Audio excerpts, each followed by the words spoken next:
Hey, all you people. Hey, all you people. Hey, all you people. Won't you listen to me?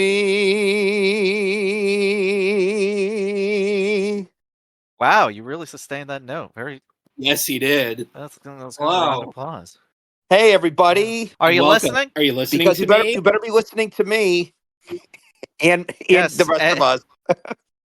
and me, Matt, and the host of the pod, Alex. And me, Zach, who This is was Kino Therapy. We're ready for another session of Kino Therapy. Sit back, relax, pretend if you hated me singing, pretend you didn't hear that.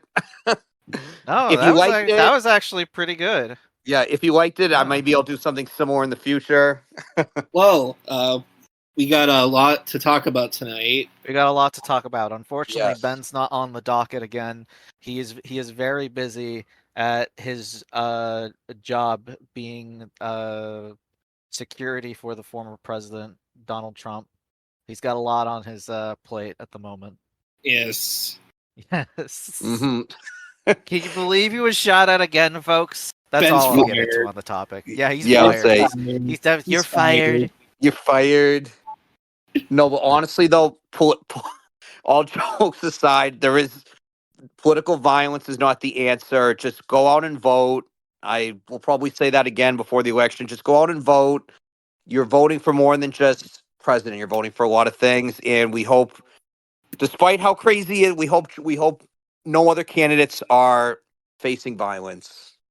Yes. Yes, We'll leave it at that. we'll probably have another call to vote in the whatever's going to be the early November episode, I guess. But let's get off a topic. Let's Let's focus start off on with it's we like sports and we like film, and I believe Alex has a topic that encapsulates both. Take it There away. you go. Yes. So we know a lot of athletes have after they've played said sport, they transitioned to either Hollywood or TV. And I'm gonna give a few people that are prime examples of that. So this first one, I was talking to Zach about this yesterday because I didn't know. And this spurned on the discussion topic for today. No, it's relevant. Yeah, exactly. So we have Ed O'Neill, who played linebacker for the Steelers in 1969, but he was cut before training camp. I mean, during training camp, excuse me. Ed O'Neill, we know from two major TV shows, Married with Children and Modern Family, and movies such as Dutch, the Wayne's World series, Little Giants, and doing voice work in Finding Dory and Wreck-It Ralph. The next one is a former NFL linebacker who has had success in also two big TV shows. Everybody Hates Chris and Brooklyn Nine-Nine. You want to guess who that is? Terry Crews. Yes, it's Terry Crews. And he was also in The Longest Yard with the Adam Sandler version, not the Burt Reynolds one, obviously. I was gonna I was gonna be a shit and say Andy Samberg, but you know. So Terry it's Crews obviously not the right answer. No, he was an athlete, but an athlete comedian. But Terry Crews has played for the LA Rams, Green Bay Packers, San Diego Chargers, Washington Commanders, and Philadelphia Eagles. Wow, I didn't know he played for all those teams. You know, Terry Crews is the one actor to have been in both David Lynch's film Inland Empire and the Academy Award nominated film Norbit. Interesting. It is an interesting factoid.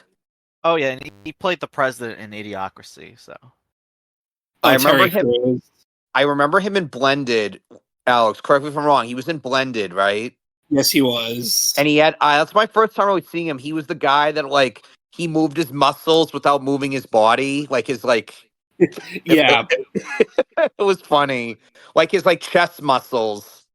And that was around the same time Brooklyn Nine-Nine had started, so that's funny that you remember him from that. Yeah, just like I remember like the first movies I see of people sometimes like randomly. It's funny. The first movie I saw with Jonah Hill was in was um Night Night at the Museum, Battle of the Smithsonian. I hadn't seen him in Superbad or any of the movies he did prior to that. Oh yeah. But to be fair, that was like 2009, so like his career hadn't really taken off too far yet. But anyway, Right. sorry, didn't mean to get off topic. That's okay. We also got The Rock.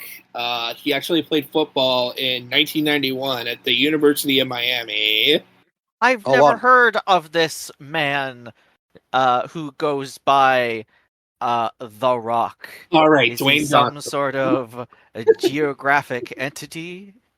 No, I know. that's my 1991. That was my parents got married that my parents got married that year, and it's actually coming soon, October 12th. And he has a big wrestling career, as you can imagine. His dad was also a wrestler as well. I did not know that. Yeah, because my dad is was into wrestling like before, like in the 80s and 90s, and then his father, I believe, I have to look it up, but his father was also a wrestler as well. And his Rocky Johnson, that was his name. so his first movie was as the Scorpion King in The Mummy Returns. Made a notable impact. Matt, that CGI hasn't aged well. It is not, but that was a movie I watched a lot as a kid. I had it on VHS. We also have Arnold Schwarzenegger. Oh yeah, The bodybuilder from yeah. Pumping Iron. And the Yep. former governor of California. I think his first film role was like as a background extra / like bodyguard in The Long Goodbye. Really? Yeah. Wow. I recently watched him in True Lies for the first time. Oh yeah, that's a good movie. And then, Yeah. he became the Terminator, and then he became the big blockbuster star, and then he became the Governator. Well, And now he's back to being an actor. And the Turbo Man guy. Put the cookie down. No. No. Oh yeah, I was gonna say I was looking up what he was known for. I thought it was this. He was won the Mr. Universe competitions. This was like supposedly this was like one of the titles where like you're the strongest man in the world. So he was weightlifter at age 15 and won Mr. Universe at age 20, and the Mr. Olympia title 7 times. That's interesting. Yeah. So that's just kind of like his athletic background, but just to add to what you already said. And then we also got Shaq. He was in a movie called Kazam, and then another movie called Steel. I heard both those movies are not that good. He's been in a few Adam Sandler movies as well, and a cameo in Good Burger. Yep, and he played for the Los Angeles Lakers, the Miami Heat, and the Boston Celtics. Yes, he did. I have a Boston Celtics jersey. If it was his last 2 years in the NBA. Yeah, I think he finished with the Celtics. You're right. So we also got John Cena, obviously. He's pretty similar to The Rock with his impact in wrestling. What was his first movie? Trainwreck? John Cena, one of them, I think. That was the first movie I saw him in. We know you usually remember the first one you see a person in. Oh, there you go. Yes. Yep, that's another example. That's another example.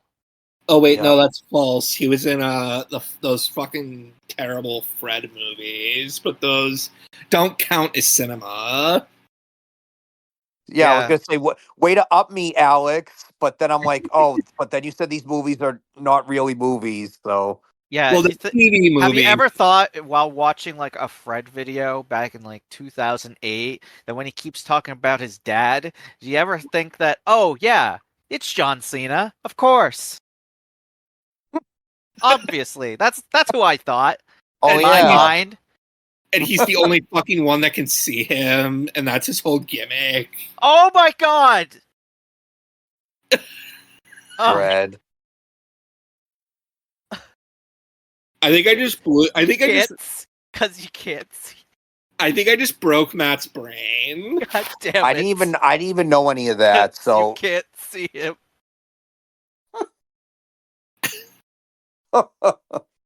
Well, Fred was the only one that could, is what I'm saying. Oh, jeez. Yeah, John Cena was. He's done mostly comedy movies, like Sisters, Daddy's Home, yes, Trainwreck, Blockers, Bumblebee, Fast 9 and Fast X, Barbie, The Suicide Squad, Argyle, just to name a few. yeah, so he's that's a pretty lengthy filmography for him. Yeah, and it's mostly in the last 10 years, like you alluded to. Right. Then we got Michael Jordan, who we know from Space Jam. He's played basketball and baseball. Yep. He retired. Greatest player of all time. He retired, and I think he played baseball. Then he quit baseball, and then went back to basketball. And he quit because of gambling. But he's the Tom Brady of the NBA, essentially. Correct. Then we got Jim Brown. He was in the Dirty Dozen, The Running Man, and Mars Attacks. He was a running back for the Cleveland Browns ages ago. O.J. Simpson, we know who he is. So right, he was in at least one of, if not all, the Naked Gun movies with Leslie Nielsen. Oh, O.J. Simpson. Yeah. Did you know that horror film director George Romero made a documentary about O.J. Simpson back in the 70s? I did not know that, but it doesn't surprise me. George Romero has some interesting films. Yeah, it's called Juice on the Loose. Juice on the Loose.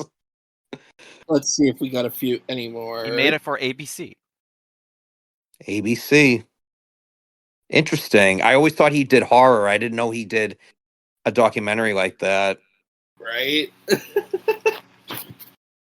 I guess it turned into a horror movie later on, but we don't need to talk about that. Yeah, we don't need to talk about that.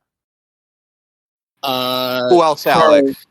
Carl Weathers, who we know as I was wondering if you were gonna mention Carl Weathers, because rest in peace, Carl Weathers. I did not know he was an athlete until he passed away this year.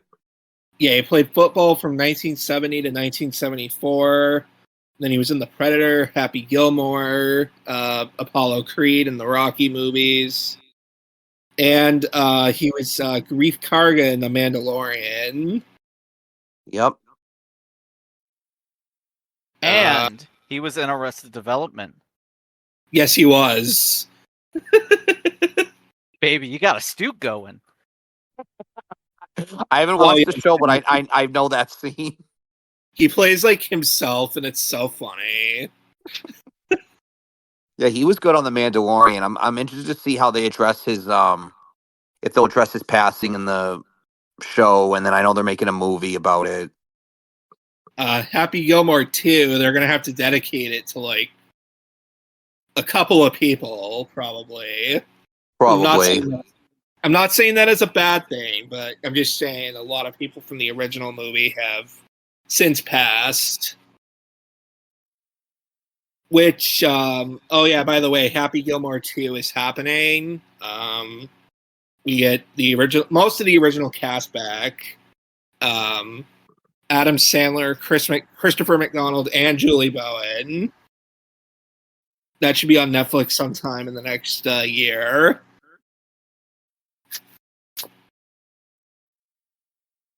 One more. Dave Bautista. Similar to John Cena and The Rock.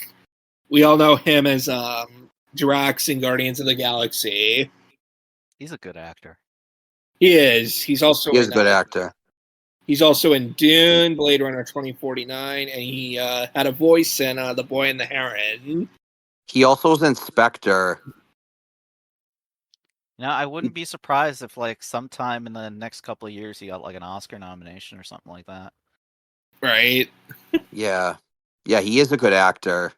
Well, we all thought that was going to happen with Adam Sandler in Uncut Gems, and then we all know what happened there. He still has more movies to make. I admit I do have people that I thought were going to get nominated that weren't nominated at the Oscars. There's a lot of them. There's a lot of them that it was like, oh, I think this person will get nominated, but then nope. I don't know. I just thought Adam Sandler was a lock for that. But I wonder what would be what your guys' pick for a sixth nomination in any of the acting categories of particular years. Like if they had 6 instead of 5. If they had 6, right? But that might be a topic for another day. Yeah, yes. That's a good top. That'd be a good topic. But yeah, that's some actors who have those are just some athletes that have turned into actors, and my little PSA for Happy Gilmore 2. Now, Alex, do you see any current athletes now in any of the sports being the next athlete turned actor? I feel like Gronk might do that because Gronk's been in a few movies since he retired. Mm-hmm. But he's the only one I can really think of off the top of my head right now. Because I know Kyrie Irving was in Uncle Drew. Yes, he was. But he's still playing, so. And that movie was kind of dumb. Yeah, I liked it probably when it came out at the time, but he was trying to have a movie career, but he was still playing basketball. Oh yeah, that was like right playing basketball. I think. Yep. But yeah, Gronk's been in Good Burger 2 and the newest Good Burger 2, 80 for Brady, and the newest Matt Damon movie, The Instigators. That's all I got. That was good. Any other ones that you could think of to possibly add to the list, Zach? Oh, to the sport act. Yeah. Like I said, maybe like I agree with Alex. Rob Gronkowski, Kyrie Irving, maybe he's a basketball player. I would say I'm trying to think for maybe not an actor, but I could see Patrick Mahomes getting involved. I know one. Oh yeah, that's another one. Yeah, because Travis Kelce is going to be in. He's going to be in Happy Gilmore 2. Yeah, so there we go. I just put a light bulb in my head. Yeah, Travis Kelce, and especially with all the exposure he gets being Taylor Swift's boyfriend, and yeah, being in Happy Gilmore 2, he'll probably get some parts. That's who I would add to the list. Travis Kelce. Because he's going to be 35 this year, so I think he's going to, hang it up pretty soon. Mm-hmm. Matt, anybody for you? I'm erasing the board that says 14 and writing a 0 on the board that reads mentions of T. Swift. on the board, and I'm just Oh, it was my fault this time, guys. Sorry. no problem. Matt, Yeah, but anybody that you think could that are athletes that turn into actors, or maybe ones you know from the past? Andre the Giant. I know we didn't Yes, mention him. He was Andre in the Giant. Yes. Princess Bride. Yep. And I did mention this one during my Ed Wood 3-part mega series, but you know, what's his name? I know his name. Cut the are you part just, out where I'm trying to remember his name. Tor When you were Johnson. Tor Johnson. yes. Yes. Mm-hmm. He was a wrestler turned movie star. Not a huge movie star like The Rock, but still. But he was a wrestler. Yeah. That's right. It's a good one.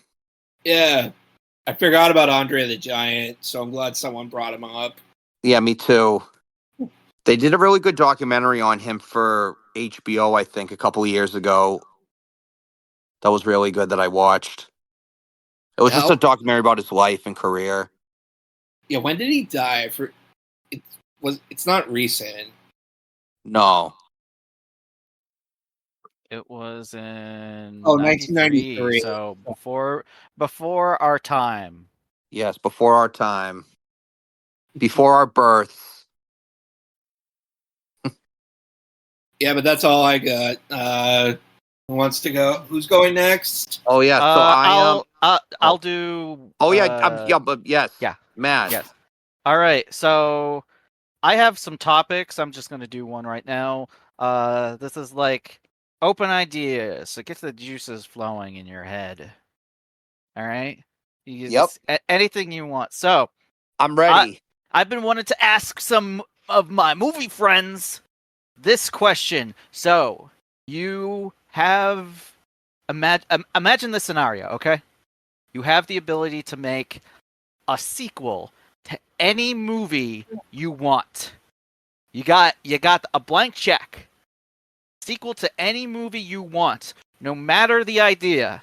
It can be an incredibly old movie. It can be a sequel to a recent movie. Just tell me what your idea is. I do have a few things I gotta say. Okay. Number one, it can't be a sequel that is already in development or that will be in development. So you can't be like, oh, I got this idea. So it can't be something like that. You can't be like, oh, what if I'd made it? Does the remakes That's count kind too? of- If a remake is in development? Well, I was just thinking of sequels. Remakes could be. What remake would you want to do of a movie? Would be probably a different topic. So we that's could a save different that. topic. Well, yeah, we could put a pin on that. Remakes. So sequel, okay. So we'll do that another day. Yeah. So okay, so it can't be. That's the rule. Yep. Yeah, it can't be a sequel that's already made. That's Yep. already going to be made. It can be another thing. So it can be based on a book. So like if it's part of a series, they only adapted one. And you're like, why don't I make another? You can do that as well. Yeah. You can. If you have like an original idea, a sequel to a already made movie, and you can shout that one out as well. But no, like oh, this movie was in development and then they canceled it, and I'd want to make that. That's kind of like a cop out. I see. So it's like, oh, I'd make that fifth Batman film with George Clooney. It's like, no, Joel Schumacher would have done that. Mm-hmm. So yeah, so nothing like that. And begin. Who wants to start? All right. Let's see. I can Get start. your creative juices flowing. Okay, so now could it be a movie that like they were gonna do a sequel to it, but then they decided not to do a sequel to it, or is that also a cop out? As long as your idea of a sequel does not 100% match the idea of what they were going to do for the sequel. Okay. But if it's going to be like, oh, they were going to do it and then they didn't do it, then yeah, you can do it. Okay. Yeah. The movie could be like a couple years old, but it could be like, oh, this movie from 1925, this Czechoslovakian 1920s film, something like that. You can do anything. I think I might have one, but Alex, if you can go if you want, if you have one. No, I need a minute to think about it. Okay. All right. So I think a sequel that I would want to do would be a sequel to It's a Wonderful Life. Why is that? And I would want to because, as you guys know, it's one of my favorite movies of all time. There were talks of them doing a sequel, I believe, a couple years ago, because the girl that played Zuzu, that says every time a bell rings, an angel gets its wings, is still alive. They were going to do a sequel with her, but I would take it in a completely different direction. I would still do like a family saga, but I wouldn't necessarily copy what was already in the original. So I think the original idea was something like it was George Bailey's grandson and he's like evil. So it was gonna be like Zuzu would have been like whatever, would be his probably his mom, I think, or his aunt, depending on if it was because he had 4 kids in the movie. So I would do something different. I wouldn't try to replicate um necessarily the same exact story. What I would probably do is I would have still be the Bailey family, but have it for modern times. So I would have because like kind of reflecting on I would say like how the world now is so like divided and toxic and nasty. So I would probably do like our idealistic people and the meaning of the original It's a Wonderful Life, can that still be relevant to 2024? So I would do probably you know what I would do? I would do this. So it's George Bailey's grandkids or great grandkids, and they discover that their great grandfather, had a guardian angel come down to him and saved his life. So I would do a movie where they try to see if that kind of fantasy is real. I mean, we obviously in that universe we know it's real, and the great grandkids or grandkids would do this because um George's wife Mary is still alive, and they want this discovery. They want her to be able to see this, and then on top of that, they themselves, the grandkids, discover that they are important, and they get the message of the original movie, but also come to find that that message of humanity and we all can make a difference and we are all important people, how that's relevant as they try to discover this family history thing, and for their grandmother, George's wife, who's I guess dying, so that's like the tragedy that gets them to kind of discover this. And yeah, that'd be my sequel idea for an It's a Wonderful Life 2, or the return of It's a Wonderful Life. The Return of the Wonderful Life. Yeah, the Return of the Wonderful Life, exactly. What do you guys think of that? Yeah, I like that idea. Yeah. Thank you. So I'm still looking here. I'm trying to.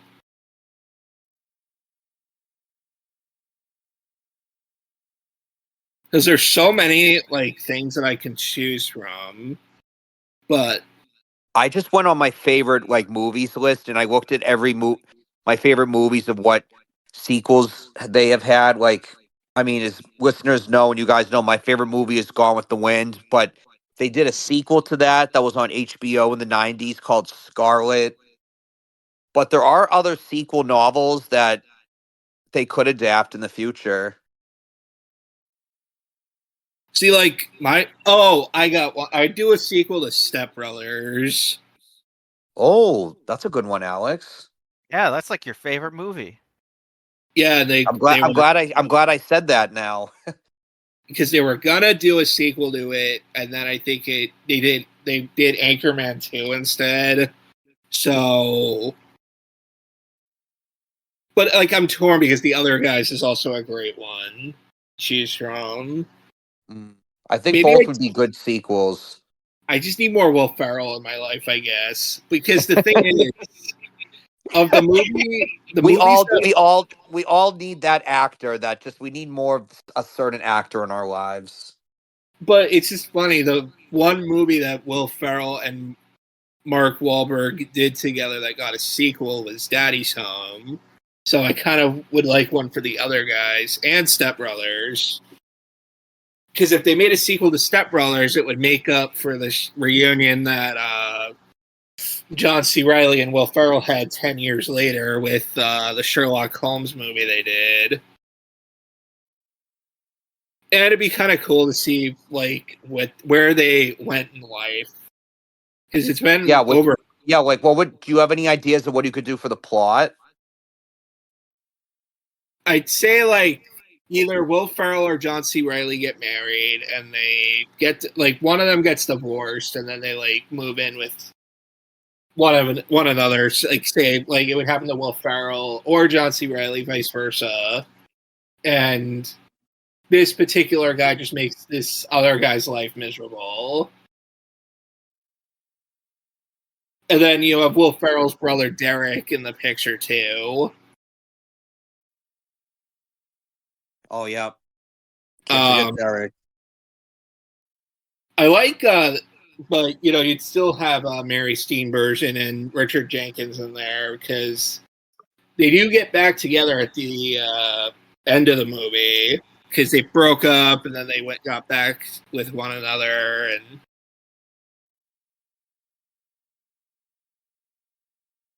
so it'd be kind of interesting to see what they do with those characters too.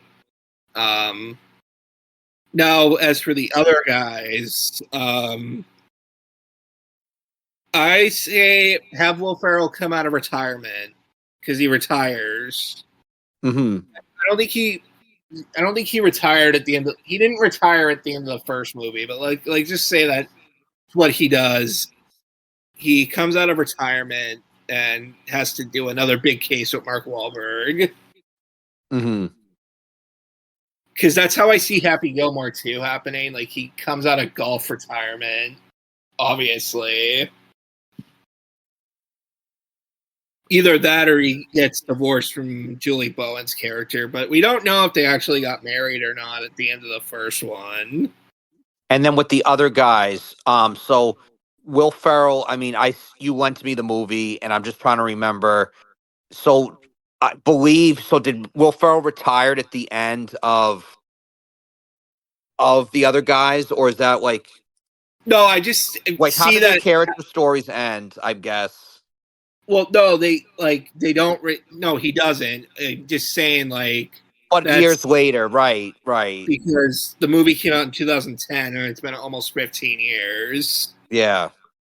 So, and that makes sense for his character too. Like Mark Wahlberg would be more into like it makes sense for Mark Wahlberg to his character to still be like doing that kind of work. Because then, if you remember, Will Ferrell's character was like afraid of like everything because of an incident he had in college. Mm-hmm. His pimp stage. Yeah. Oh yes. Yep. I remember that now. Coming back to me. But yeah, I do sequels to the other guys and Step Brothers. Nice. Oh, and Adam McKay needs to resolve his beef with Will Ferrell before those happen, though. But because only he can direct those movies. Mm-hmm. So you would just be writing it? Oh yeah, You'd be the yeah. screenwriter. You'd be the Well, screenwriter. Well, I think Will Ferrell wrote those movies, so I'd write it with him. Hey, Yeah, there you go. you could write with Will Ferrell. That'd be awesome. Oh, and he has a new documentary coming out, which I'm excited for. Yeah, I saw it. I saw that on the news. It looks really interesting. So yeah, it's like his friend that he met on SNL, Right. but like I think it was like right after they met, she became, transitioned from a man to a woman. Because Harper Steele was a writer on SNL, Yeah. and that's how they became friends. Mm-hmm. But I think Yeah. we'll know more from watching this documentary. Yeah, I believe they go he goes on a road trip with her and they like go around the country and kind of just showing that how strong their friendship is, and they go to like maybe different parts of the country that wouldn't necessarily support something like that. No, I'm not trying to get political here. I'm just saying that like see like how she does in certain situations, but because she's with Will Ferrell, who's like an A-list star, how maybe they'll treat her differently than if she was like by herself. That's kind of what I got from the trailer, and I saw a good news story about it a couple days ago. And a lot of SNL people are going to be in this. Lorne Michaels, Tina Fey, Tim Meadows, Seth Meyers, Kristen Wiig, and Colin Jost.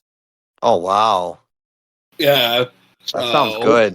I remember you mentioning that Tina Fey and Tim Meadows were in it. I didn't know about the other people. So maybe when you have Netflix next year, it's probably going to be nominated for in the documentary category. Depending Yeah, on probably how when I get Netflix back for before the Oscars, I will definitely watch that. That'll be one of the first things I watch. because it's probably going to get nominated for a documentary. Probably, yeah. I would definitely think it'll at least make the short list. I know we talk about that sometimes. I didn't mean to get off topic there, but that's all I. Matt, We love being off topic on this pod. we do. All right, I have two ideas that I've had for a bit of like sequels. So I'll say the first one because I don't think it could be made. But I had this idea way back when in Canada, the James Bond novels became public domain, which they aren't in the United States or in the UK. Interesting. I did not know that. So I thought, what if I make a unofficial. I head up onto Canada and I make an unofficial sequel to was one of the early James Bond films. Like it be in between Thunderball and On Her Majesty's Secret Service. Because Oh, the first couple films were like 1 year apart, but then yeah. that was the first time where it was like 2 years in between the films. Mm-hmm. Oh, not Honor. Yeah, no, not Honor Majesty. It would be in between Thunderball and You Only Live Twice. You only live twice. Yes. Which was 1965, 1967. So this would take place in the year 1966, and the film would be called Shatterhand. And it would just be based off of a bunch of James Bond related material that didn't make the franchise. So it's kind of like an idea of scraping the bottom of the barrel of everything. So Like everything that hasn't been used. Yeah, so the general idea is James Bond was in France and he's investigating the murder of a courier who was carrying like secret messages, who's then killed, and his whatever message that like of France and UK were like doing like spying on the Russians or something like that, and then someone intercepted the messages or whatever. And so he's got to track them down. It brings them to Canada, obviously. And then the whole thing culminates in him finding out that of this sort of Spectre-aligned evil villain known as Shatterhand, who lives in a castle, a death castle in the middle of the Canadian mountains. That sounds really cool. Yeah. There would be a second act that would take place in a hotel, because that would follow the Spy Who Loved Me plot a little bit. So the novel The Spy Who Loved Me is a very interesting case for the James Bond films because it is the only one that doesn't have any relation to the original novel. The original novel, most of it actually is told in first person from the perspective of a Canadian woman named Viv, and she owns or works at a hotel. She's saved by James Bond from getting murdered by these two criminals. So James Bond is kind of like the secondary character in that novel. And apparently after it was published, the writer Ian Fleming hated it and asked when the rights were sold to the film, they can't use any of the plot. They can only use the name of the novel.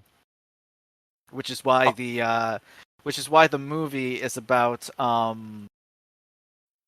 dastardly villains in a undersea lair, a guy with metal teeth called Jaws, and various climaxes and various fights in Egypt, and a romance between a Soviet spy. Totally different from the novel.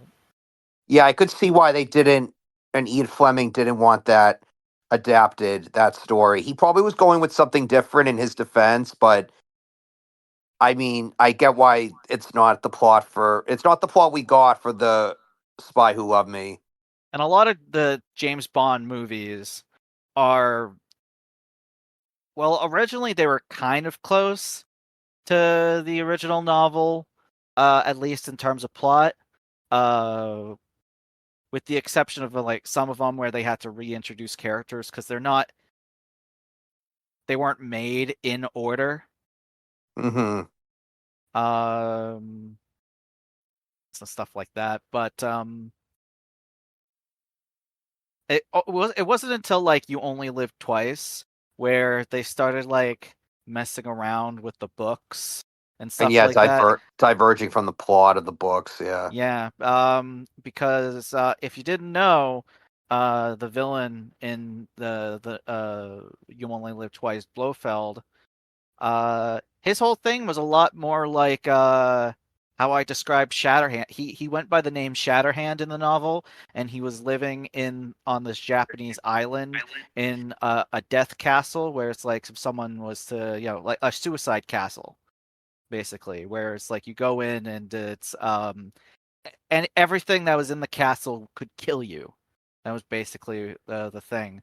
Unfortunately, in the novel, James Bond also pretends to be an Asian to try to infiltrate a local village to try to assassinate Blofeld, like in the movie. Kind of problematic, but whatever. Yeah. It was of its time.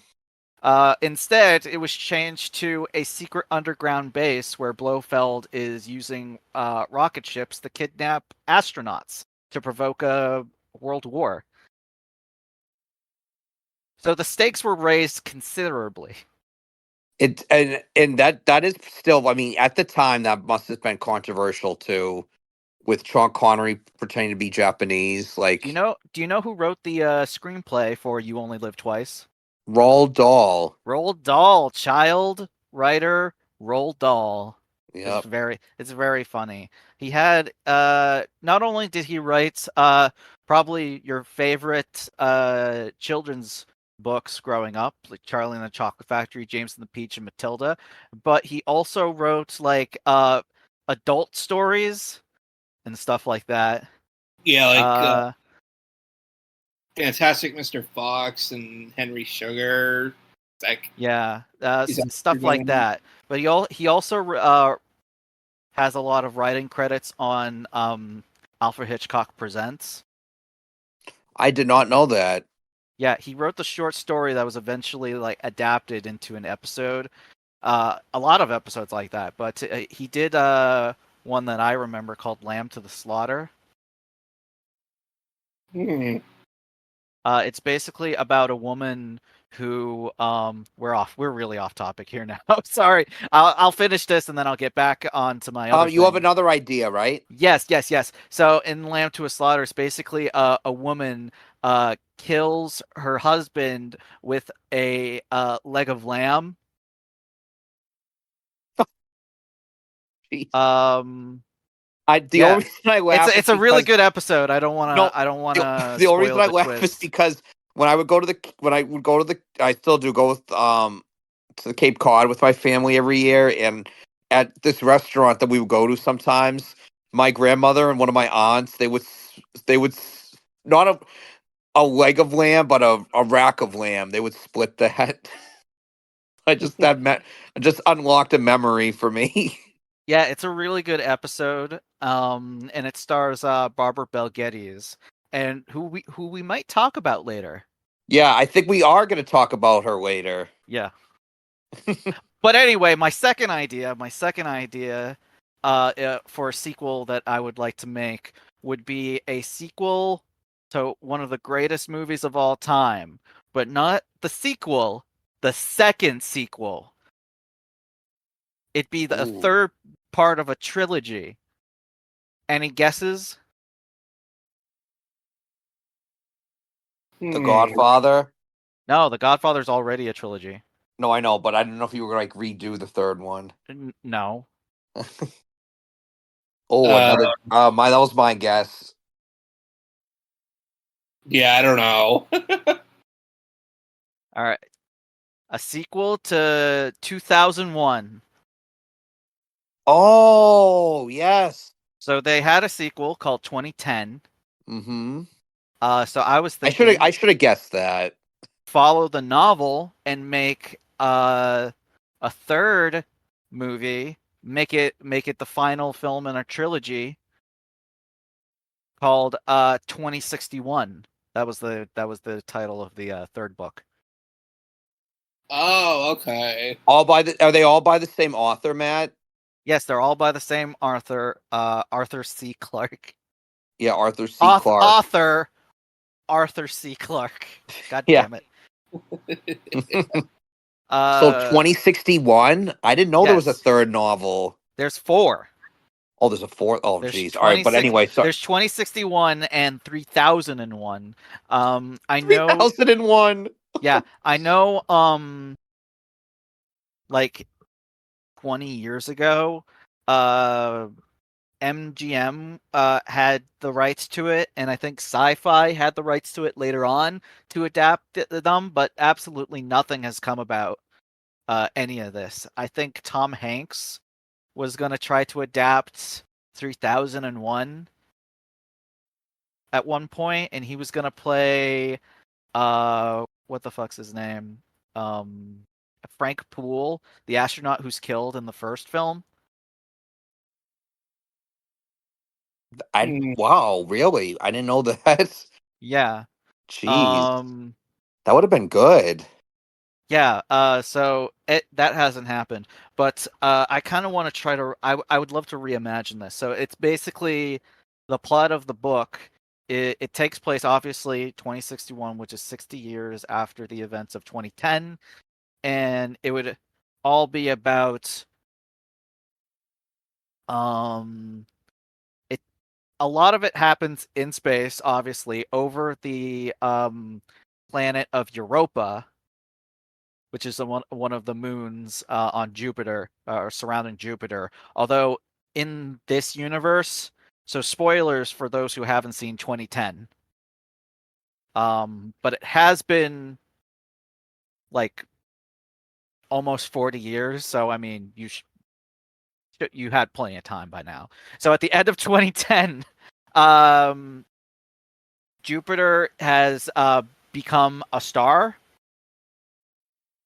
The planet Jupiter became a star? Yes. Oh. So like a new kind of like star in a sun in the sky. Oh. So spoiler there, right? So It's okay. It takes place in 2061, and you know what happens in 2061? Everybody dies. No. Well, hold on there. No. Not yet. Alex, what do you predict will happen in 2061? No, there's an actual meteorological event that will happen in 2061. Do you know what that is? I'm sorry. Do you know what that is? I'm sorry. No, that's fine. But do you know what that is? It happens every 70 plus years. Will the planets align? No. Oh.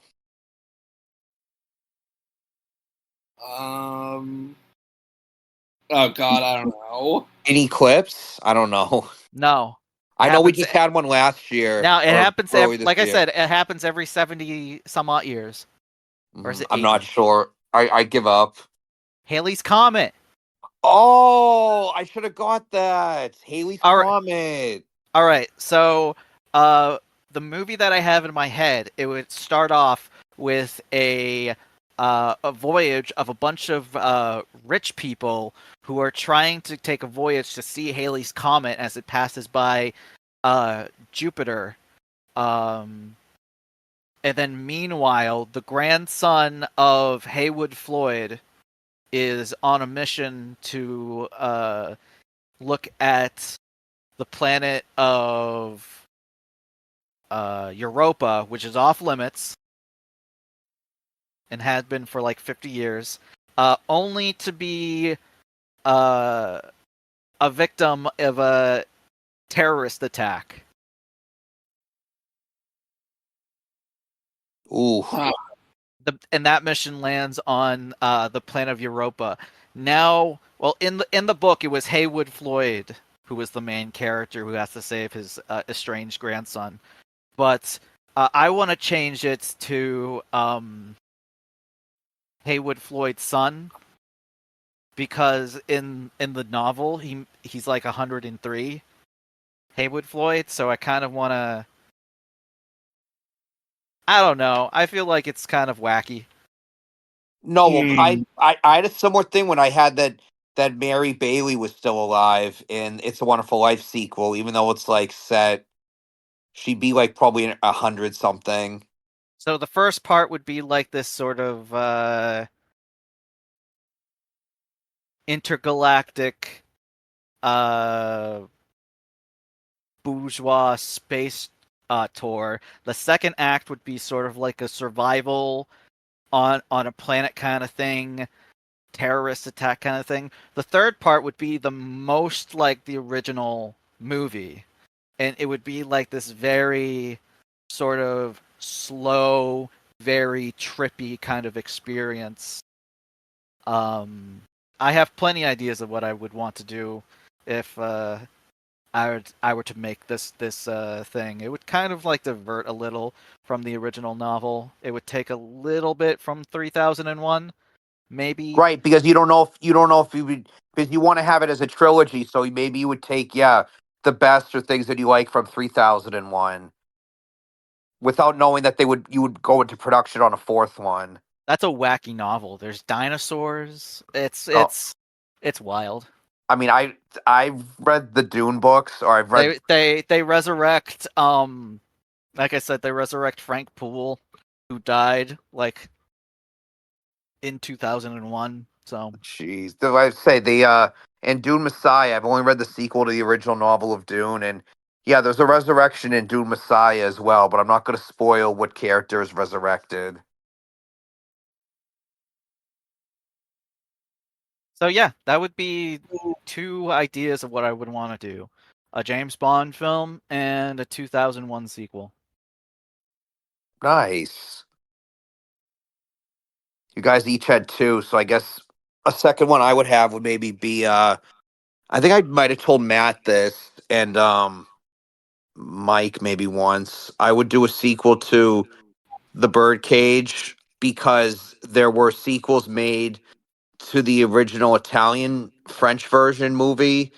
And I know the major actor Robin Williams is no longer with us, so I would maybe do a sequel where it has to do with like he passed away, and then it's like kind of like a move, kind of like Beetlejuice, and like how a tragedy gets like everybody back together. But that would also be hard too because like Gene Hackman is like retired, and I mean Diane Weiss still acts, so then it would probably be like Nathan Lane. like Nathan Lane would be like have more of a star and more like he already is the star in the original one, but yeah, it'd be more like Nathan Lane and Diane Weiss. They would be like the quote unquote the grandmas, and the grandfathers are no longer. So then it'd be probably like a next generation kind of thing. Cool. Yeah. But so speaking of, we mentioned Alfred Hitchcock, or Matt did. Yes, Matt and yes. Matt and I saw the classic and was voted the Sight and Sound top list, Vertigo, this past Friday. For my first experience with the format of 70 millimeter, and Matt could probably do a better job of explaining this, but 70 millimeter is a format, a really good format for a film where Wide it's resolution format. wide resolution format. Thank you. A wide resolution format that's not digital, right? It's like film stock. Yes. Yeah, so it's It's like long. 3 times larger than the usual film stock. Mhm. And it's usually it's been used in a lot of epics. Like your Lawrence of Arabia. Lawrence of Arabia, and all the David Lean films. The previously mentioned 2001. Mhm. So Stuff like that. But stuff it's an like old that. format that's hasn't been used too often. But every now and then, a film director will insist on using the format for their vision. Think Quentin Tarantino with Hateful Eight, or more As a recently Christopher Christopher Nolan, Nolan I was with gonna say Christopher Nolan. Oppenheimer. Yep. And I know Christopher Nolan also was one of, at least from my memory, probably James Cameron as well, one of the first directors to use like the IMAX cameras and really like use that for movies. People probably did it before him. Obviously, there used to be just exclusive movies that were only shown in IMAX, but yeah. So the 70 millimeter format was awesome. We saw it at the classic um Coolidge Corner Theater in Boston. If you're ever in Boston, listeners, definitely check it out. It was built in 1933, and they host events. Celebrities go there. I know one fact is that there was a showing or a movie showing at the Coolidge that honored, I believe it was Gene Wilder at the time, and Gilda Radner was Gesundheit, there. Jesus Christ! What? I think Alex sneezed. Oh, No, okay. that wasn't me. What was that? Thought I heard a Yeah, I heard a loud whoosh noise. sound. Yeah. So Well, Gene Wilder. Oh, okay. Anyway, go on. So I would say that Gene Wilder met his future wife Gilda Radner, original SNL cast member, at the Coolidge Corner Theater. They met there and they got married, and they did some movies together before she sadly passed away from ovarian cancer. So the theater is like a really historic theater, and it's got a really nice renovation. I hadn't been there. I saw Seven Samurai there with Matt, but that wasn't in 70 millimeter. I had in my head that it was. It was just a showing of it. But Seven Samurai is not in the 70mm. Yeah. yes. So that I believe that the Coolidge always does this series, right, Matt, in September, or at least they're doing it this year, where they show movies that are in 70mm. Like I think they're showing The Sound of Music, Lawrence of Arabia. Yep. Movies like that. Again, the epic, big scope movies. So like what I really got from it, I could talk about Vertigo, the plot a lot, but do the specifics of time. I'll just say that it's a movie about it's an And Alfred to not give Hitchcock it away. classic. Yeah, I'm not gonna give anything away. I'm just gonna say it's a classic like thriller, mystery, horror aspects to it. Yeah, Jimmy Stewart has agoraphobia or fear of heights. Yeah. And he unfortunately lives in San Francisco. Yeah, with the long and streets and an big old hills. friend has him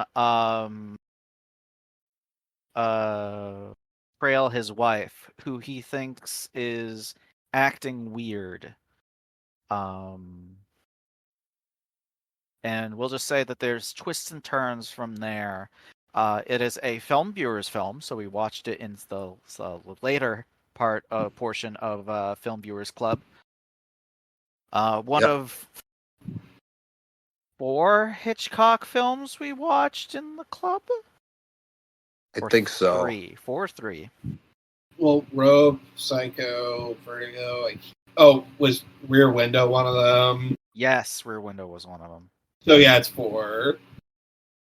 Yeah, it's been like about 5 years since I saw Vertigo, so I think it might be time for me to revisit it. I have it on 4K, so. And There we go. we mentioned Barbara Bel Geddes. She plays James Midge. Stewart's friend, Midge. Yes. I really like her Midge. character, and I feel bad for Midge. I feel bad for Midge too. Yeah, but anyway, it's a great movie, great scope, great, and that's what I was going to get to with Great seeing look, it in 70. and your first film in 70mm. Yeah, it was my first movie in 70mm. I have to say, what a freaking fantastic movie to see in my first 70mm experience. I guess what I really took away from it, again, not to give any plot away, was the visuals. And again, I think I was telling you this, Matt, after we saw it, that I know it was prefaced by the person that introduced the movie and the theater and stuff like that, how much more scenery and stuff you see in 70mm. Yeah, it really is a film going experience to watch something in 70mm. Yeah, definitely get a chance if you ever do. Any listeners, if you're near a theater, it probably would be in a city, or maybe Matt. Could it be like small independent cinemas? They also do the format as well.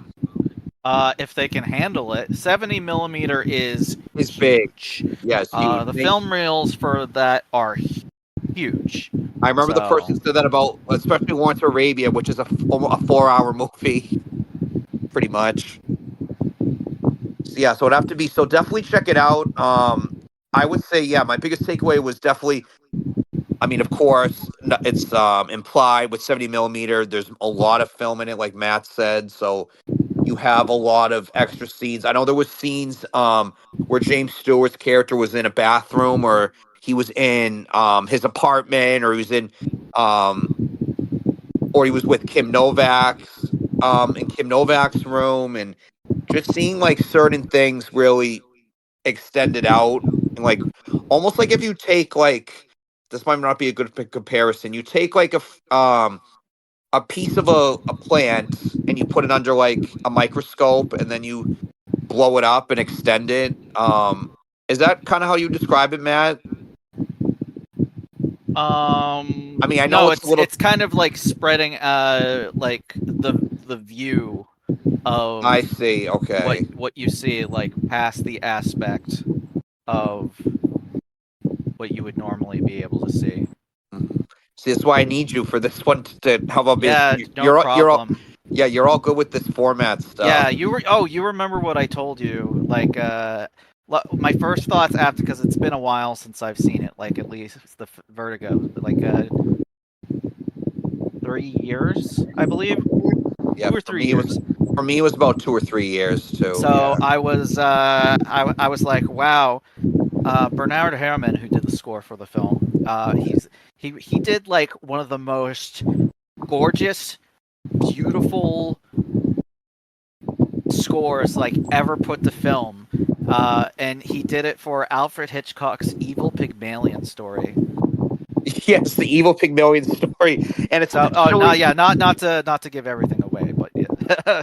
and also too, Matt. Especially, I know you singled out that scene where it's James Stewart and he's following his friend's wife, and it's like a good like almost half hour of no dialogue and just the score and Just the score, you're just following people. It's almost like a silent film for most of. It's a good 30 minutes of just Jimmy Stewart following Kim Novak in his car, and we and talked about, it's like yeah, it's beautiful. it's beautiful, and then we talked about um I thought you said something else. We talked about the theme of like the male gaze and how, again, not to give too much away, but Just how yeah, women are seen in film. I said this is a perfect example of the male gaze in film, which is like a yep. feminist analysis kind of thing.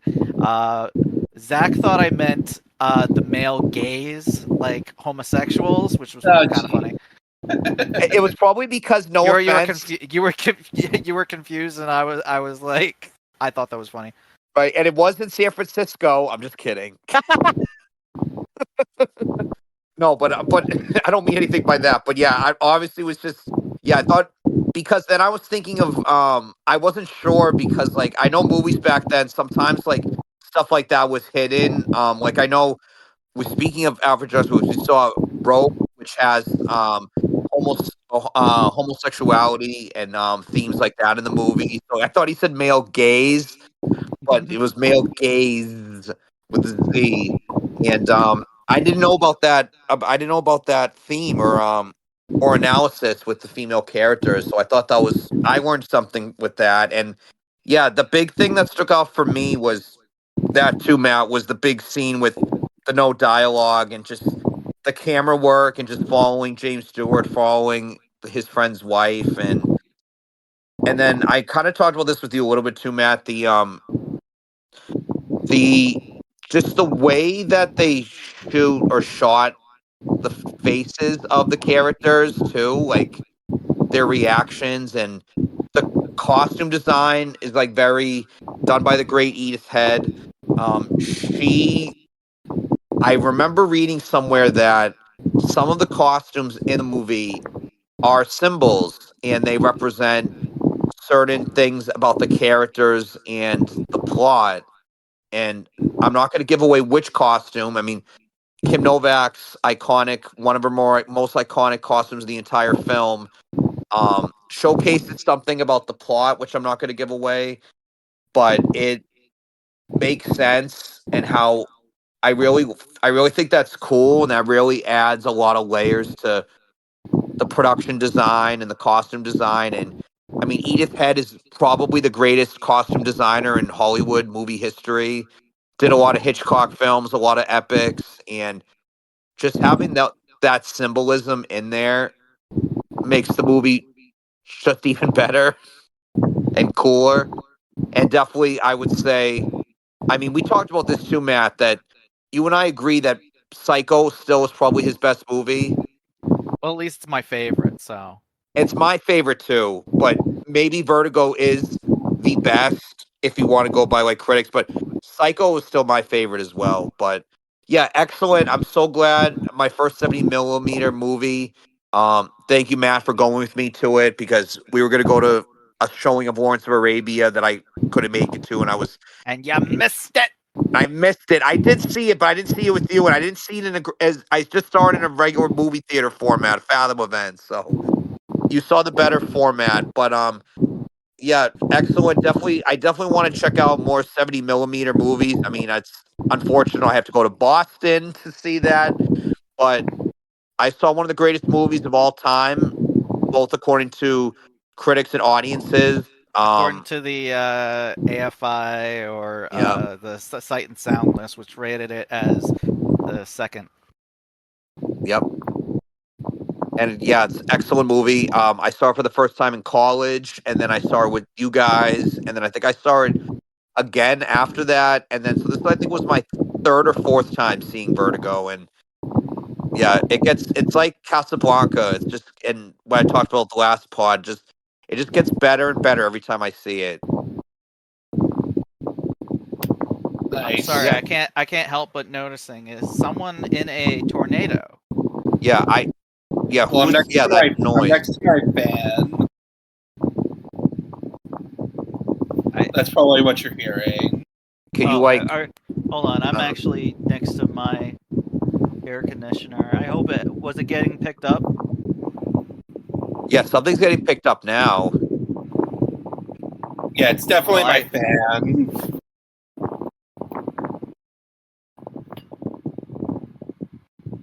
Well, anyway.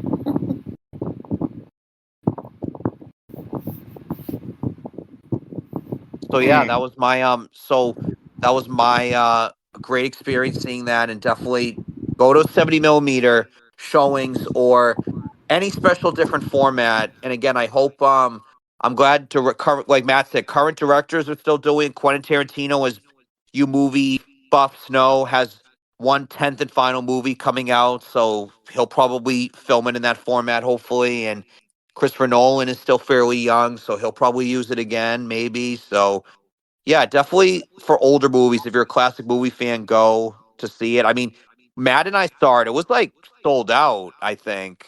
Like that was awesome. I'm like, I'm so glad that, and a lot of people in the audience, it was their first time seeing it because somebody, the host of it was, or the person that talked before the movie came on, asked people to raise their hand if it was their first time seeing it. And almost like half of the theater raised their hand. So I'm glad a lot of people are discovering movie classics. It warms my movie buff heart that people are still interested in old movies and classic movies.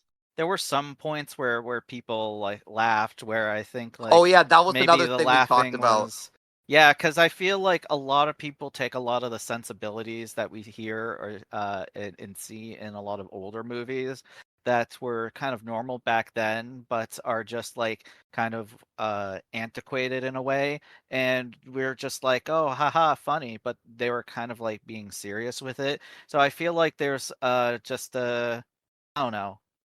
We don't like it when things are incredibly sincere about something, especially when it's something like older or along those lines. And we just tend to make a joke about it. It's like no one's ever sincere about anything anymore, I feel.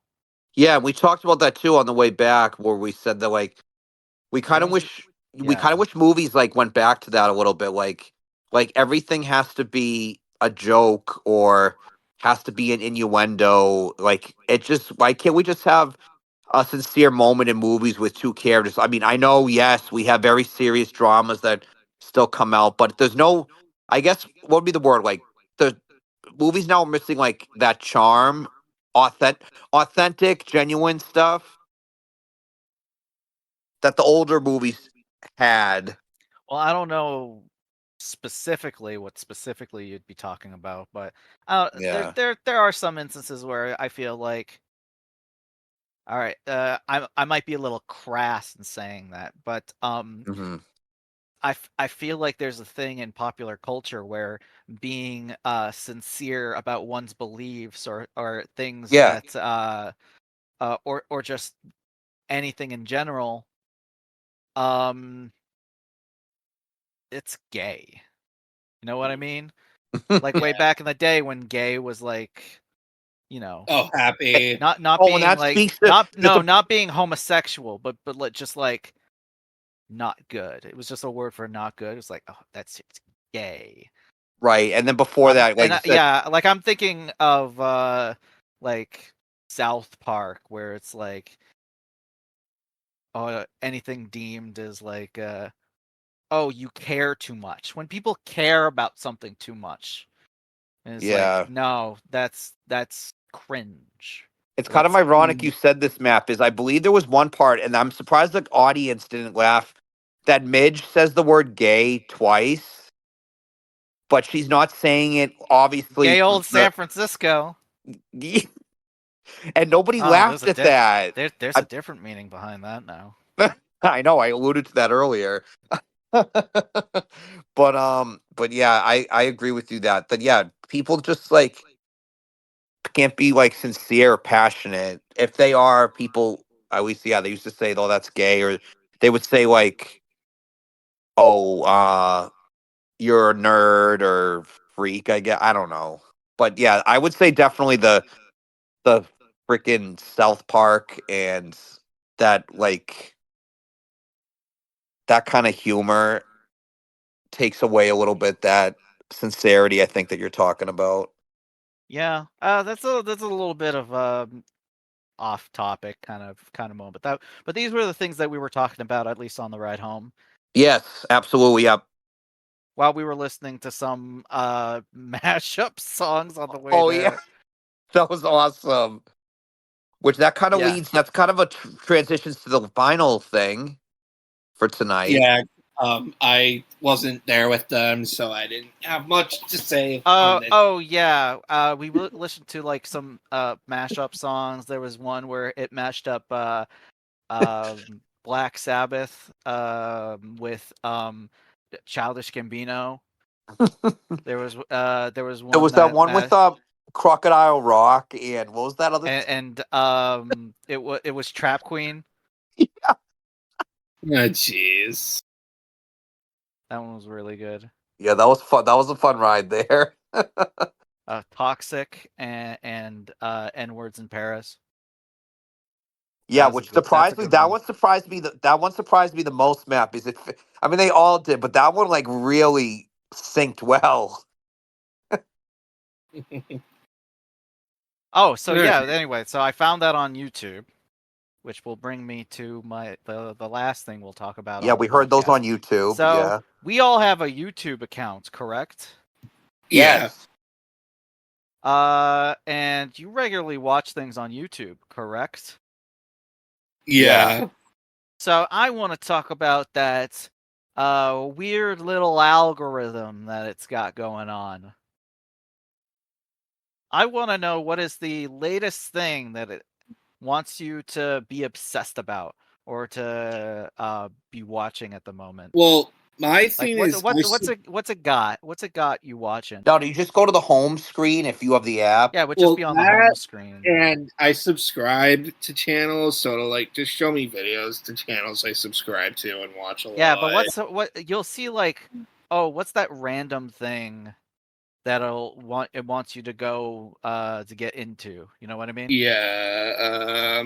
Or at least what's it got you into at the moment? So I think this is what you're going for. So kind of what Alex went off of. I follow some so like when the David Gordon Green Halloween trilogy was coming out, I followed some and still follow them, these channels that were like really into that, and they talk horror movies and just movies in general. So there's one guy, he did a documentary about the Scream movies. Like just on his own, he made an hour and a half documentary about the Scream movies. He did it for the Halloween movies too, like last year. The next thing that comes up is I told Matt this. Richard Harris's version of MacArthur Park. Oh, jeez. Because it's in Beetlejuice. And I didn't know that the actor that would go on to play Albus Dumbledore, the first Dumbledore, had a music career. It just was like, it blew my mind. And I knew I heard of the song before, but I think I heard more the Donna Summer version. So then just to know that in the late 60s of an actor or a singer, he was a singer, but then he would go on to have a movie career and play Albus Dumbledore was just it's probably one of the most like shocked or funny things that I've learned in a while. But yeah, so it's a great song, by the way. I also have NFL stuff that comes up because I've watched some highlight videos sometimes. This video came up of I got into a rabbit hole the other day of the show The Love Boat, and like it was a sitcom in the 70s and 80s where they would have like famous guest stars on the show, and there's one that's popping up. All I see is it's the Love Boat opening and closing themes, and at the beginning it would show like these are the guest stars for the episode, and one of them's Betty White. And then I just have like random like music, like 60s, 70s music stuff, and documentaries about some movies. All right, so for me, I'm rewatching Modern Family again. So I'll have Modern Family clips, the intro, right, and I watched this guy Wyatt's World. He plays Madden, and he always gets mad at it. So it's just rage compilations at video games. Like that. Remember that one I showed you, Zach, where he was playing. Oh, was that the Winnie the Pooh thing? Yeah, and he kept getting. Remember, he like broke his controller. Yeah, and he wasn't even playing it on PlayStation. Yeah, Matt would probably like that video. It was what game was it like a computer game with like it was like Winnie the Pooh playing baseball? Yeah, Winnie the Pooh's Home Run Derby. And he was like what, just like swearing and. But he got really mad at this one character. It was like the owl. Oh, which is Owl, I think. Yeah, because he was like, Owl. Because Owl was throwing the ball like really weird. Well, it makes sense. He's a bird, right? Oh my gosh! Yeah, that was funny. That's mostly what comes up on mine. So like clips from shows that I'm watching, movie stuff. Yeah. Any music, Alex? Or do you not? Would you listen to music on YouTube? I don't really listen to music on there, so I know some people do. Like I have a friend that does. They have that YouTube music. That's like a whole separate thing, though. Huh. But yeah, I don't. I mean, I only listen to for me, it's more just like like maybe music videos, not really like songs. Right. Except for MacArthur Park. Wait, did Matt say his? No, not yet. So, yeah, go ahead. So besides the usual subscriber stuff, maybe a couple of music stuff, and all the shorts that it's been pushing out. The recent thing that the YouTube algorithm says you will be obsessed with this is videos about tornadoes. For whatever reason, I'm not sure how it started. Well, I'm guessing it was pushing out Twisters. Yeah, I'm guessing it was pushing out YouTube videos and during the release of summer blockbuster Twisters. Yeah. It was like, let's recommend people like tornado videos or something. And I clicked on one, and then I don't know. Right now on the homepage, it says from account Pico Hanks, largest tornado ever! 3 exclamation points. From birth to death with radar and commentary. So it's like a video documenting like a large tornado. So that's kind of like what I've gotten into. I think one of the first ones that I was got into is like, hey, do you want to watch a video about the 1997 Gerald EF5 tornado? And I'm like, sure, why not? It's funny that that's funny, Matt. EF5 is like a scale rating of tornado. It's called the enhanced Fujita scale. So it's basically like the scale of the damage of a tornado. So EF5 is one of the higher ones. So it's probably like I don't know if there's been like anything like at a 6, so it's probably like the highest amount of like damage a tornado can do. So there was this tornado in 1997, which was a year after Twister came out. That it was a multi-vortex tornado that struck this little town called Gerald, Texas, specifically striking housing subdivision called the Double Creek Estates. It was a slow-moving tornado. The tornado at its biggest, a big wedge tornado that moved at about 5 miles an hour. That kind of like stayed over the Double Creek Estates for like 3 minutes and caused probably the worst damage ever recorded by a tornado. Like, if you look at Wow. the pictures of the Double Creek Estates after the tornado, there's no homes. The homes are gone. That's There's no sad. homes. Oh, It's just foundation. jeez. It's crazy. That's crazy. And unfortunately, it killed like 27 people. Jeez. I know my So, my my cousin lives in um Oklahoma with his girlfriend, and I actually saw them over the summer.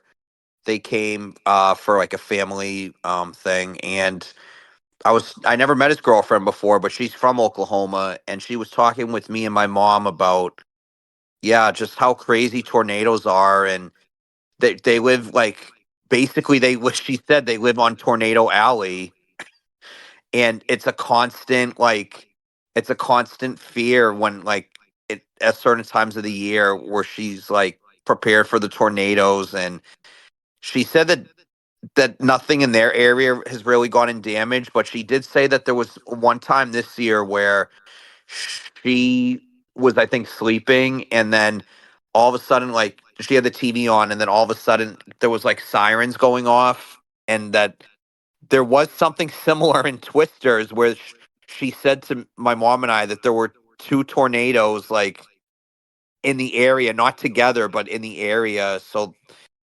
she like proceeded to, I believe they have a basement, proceeded to like go in the basement and like get everything. But the tornado didn't get close to her and my cousin's house, but it definitely like was in their area. And it was similar to the movie where there were two tornadoes like pretty close together, and they live in Tornado Alley. I'm sorry, I didn't mean to oh, interfere with that, but yeah, so like it's crazy. Like you said, it was just the foundations that were left. yeah, it was crazy. The thing that I think drew me in to this particular video of the tornado Mhm.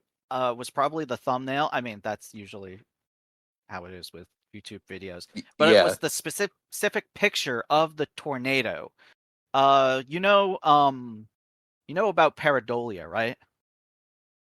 I've heard of it, but I don't know too much about it. It's a concept where we perceive sort of visual things, and we perceive patterns in things where it isn't really like exactly that. Like how people saw a picture of the rock face of Mars, and they thought they saw like an actual human face on the surface. Oh yeah, But yeah, yeah. really, that was just Oh yeah, shadows casted over a rock formation on the surface of Mars that looked like it. So whenever that someone looked like took it. a picture of the same spot, it didn't look like the face. Hmm. So this is kind of like that. So I mentioned the Gerald tornado was a multi-vortex tornado, and there was a person who was taking photos of it while the tornado was in its early stage, so it didn't grow huge just yet. I forget how large was the tornado.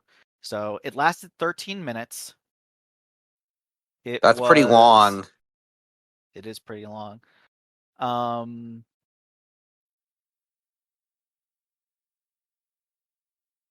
like I And you said, said you this have happened a year after Twister came out. a year after Twister came out. That's Yeah. crazy. Okay, but anyway, so someone, Scott Beckwith, was taking pictures as the tornado was initially forming before it became really huge. So initially formed as like a spiral rope formation, but then it just kept on growing in size. And eventually people saw like various multi-vortexes within the tornado. And I will post the picture in the Discord, and we'll probably flash the picture of it right now on screen for you viewers right here. So this was the picture. Tell me what you see. I see. Looks like a man walking or a person walking. Yes. It became notorious as people seeing like the sight of a person walking, and another vortex like behind that looked like Oh yeah, I a see that. sort of I Grim I. Reaper scythe. Oh yeah, I was gonna say I was like, there's another image to the. There's another vortex thing to the left, and but it's not connected to what was be like the thing walking. So there's a phenomenon where there is where a multi-vortex tornado will move kind of similar to how one would perceive legs to move. That's cool. I didn't know So, this. and it will look like someone walking. So it's called the dead man walking. Hey, shout out And a movie podcast. And movie, what was the yes, novel and then the movie? yes, there is also not to be confused with the 1995 critically There you acclaimed go. film. But the dead man walking is a popular type of multi-vortex leg tornado, and this is probably the most popular image of the dead man. It goes back to a Indian legend having to deal with tornadoes, which I assume is like an Native American legend. Yeah. Native legend from this area or something like that. If you see the dead man walking in the tornado, we're about to die. Oh, Very creepy. jeez. And considering like what would happen after this picture was taken, kind of creepy. Yeah, well, probably in that picture that there's houses right underneath it, or Almost. It's like in the path. He's walking right towards it. yeah. He's Jeez, walking right towards the estates. I'll tell my cousin's girlfriend about this. She probably knows about this phenomenon. Apparently, isn't a lot of dead man walking tornadoes, Mm-hmm. but there are quite a few of them, and there is some footage of them. Unfortunately, this is only like part of a photo sequence of a group of photos. So this was like a moment snapshot. I don't know. It's very creepy. So this was the rabbit hole that YouTube wanted me to go down. Although sometimes it'll have me watch like videos about murderers and things like that. Trust me, I'm not weird. Usually what I digest regularly is stuff about movies or music or politics or stuff like that. But occasionally I'll be like, "Ooh, I want a creepy story" or something like that. There you go. Yeah, it's always like But that yeah, like I said, random thing will pop tornadoes. up. Tornadoes. Tornado. So I guess it wants me to see Twisters now on digital and home media. Oh, there Yeah, you go. yeah. Well, anyway, is there anything else? About an hour and a half. At least in our recording. Well, yeah. But anyway, watch out for tornadoes and see Twisters. I thought it was a good summer blockbuster. I enjoyed it. Oh, and make sure you don't get tornadoes in your pussy when you see Glenn Powell. That was a good one. Okay, I guess we'll end it off on that. Yeah. Jeez.